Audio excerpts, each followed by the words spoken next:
Assalamualaikum warahmatullahi wabarakatuh. My name is Rabiatul Adawiyah binti Ali. My metric number is 181994. Today I'm going to present my finding on optimization of municipal solid waste MSW using process network synthesis. Today's presentation outline is about first introduction, problem statement and objective, approach to objective, methodology, result and discussion, and also conclusion. We recap back on our introduction for previous presentation. So municipal solid waste are mostly called as a trash, garbage that generate from different types of activity. These types of activity is vary from industry or maybe from our household. So the main factor the generation of municipal solid waste is population growth, socio-economic, and also community lifestyle. So, based on this main factor, the number generation of municipal solid waste is increasing year by year all around the world, and it's affected on Malaysia also. So the current issue on Malaysia is about the environmental issue on the greenhouse gas emission from landfill. So in order to reduce the current issue, we need to have actually we have different types of conversion technology to manage municipal solid waste. To convert it into energy or something else, which can reduce our emission. Based on our objective, we come out with a approach for objective. To achieve our objective, first is about stimulate feasibility of municipal solid waste conversion technology. So our methodology is to do literature review. We need to find some conversion factor to convert from one to another. For example, we need to have conversion food waste to convert into biogas and also to convert into digestate after undergo anaerobic digestion in digester. So for data analysis, we can compare data based on different journal and also construct a table. And next is analyze economic performance and environmental impact on municipal solid waste conversion technology. So same like first objective, our methodology is to do research, literature review, and also we collect data based on literature review. Lastly is evaluate the selected optimized pathway of municipal solid waste conversion technology. So our methodology is to construct a superstructure to be applied in P-graph and also to apply collected data from previously. So for data analysis, we able to find a pathway which is suitable for certain scenario.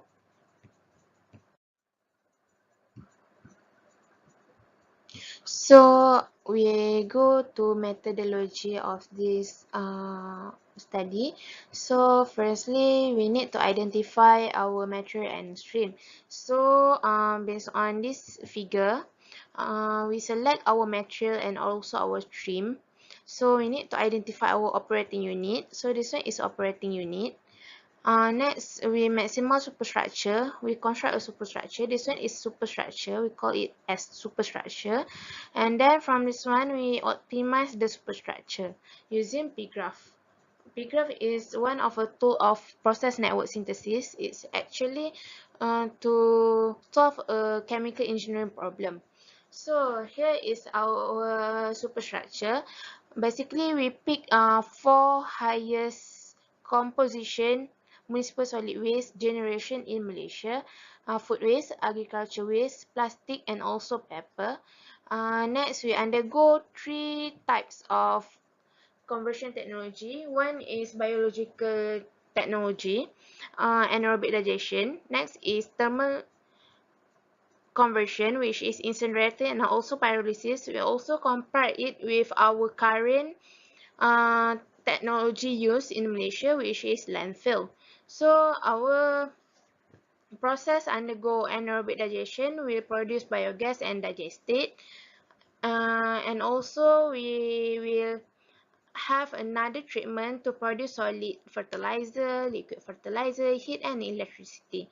Next is incinerator. Incinerator we will undergo with plastic and paper to produce combustible gas and also ash. From here we will convert it into heat electricity, and also from ash we will come out with a greenhouse gas emission. Next one is pyrolysis. Pyrolysis also will generate combustible gas, and also the final product is biochar, and also electricity and also heat. Last but not least, our landfill. All municipal solid waste will undergo in landfill to check whether the emission comes out in height or not, height value or not. Now we will discuss our finding. So out of actually from our superstructure here, we generate 100 feasible structure from P graph. So out of 100 feasible structure generates 9 feasible structure has been selected to be identified and also analyzed. So from 9 feasible structure, we choose two types of feasible structure that are with structure with a maximum economic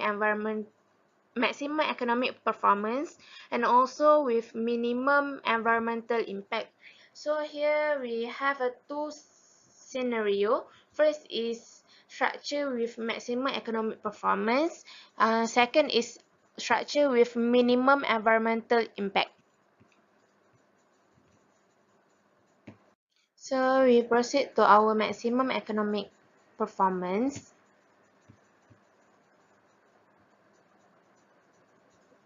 And also for minimum environmental impact. So our maximum economic performance, we choose, actually this one is feasible structure number 9. We pick this one as a maximum economic performance since it generates all product, which is electricity, heat, liquid fertilizer, solid fertilizer, GHG emission, and also biochar. So here as you can see, the total cost is actually total we spend to buy our raw material, which is food waste, agriculture waste, paper, and also plastic. Okay, next is our total gain. Total gain actually the value of product we sell from electricity, heat, liquid fertilizer, solid fertilizer, GHG emission, and also biochar. So from here, we can calculate our profit, which is the formula is total gain we minus by total cost, so we will generate the total profit. So basically this one total profit is around 6 billion per year. So this one is the highest profit generates compared to another 8 feasible structure. So the profit margin for this feasible structure is 89.9%, and also the payback period of this profit is 16.7 years. So actually, a good plan, we have a payback period within 10 years. However, since we use our large data, which is we process the municipal solid waste for a whole Malaysia. We use 33,000 ton per day. 33,000 ton per day to generate. So the value payback period for this pathway is around 16.7 years. So actually, if we focus on a small area, the number will be decreased, and also we can have a less number of payback period. Lastly, it's about basically from this value, based on 32 millions population in Malaysia, each person we will spend 200 ringgit for each person to eliminate our waste. Next, we go to our minimum environmental impact. So, minimum environmental impact compared to others, this one actually produce 8,960 meter cube per year GHG emission contain of CO2, maybe H2S something. So this one actually is a uh, second large number for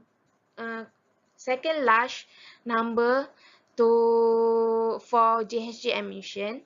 For the first one, we achieve 1,000 meter cube per year for feasible structure 9, but as we can compare for feasible structure 9, we just have ash without any treatment.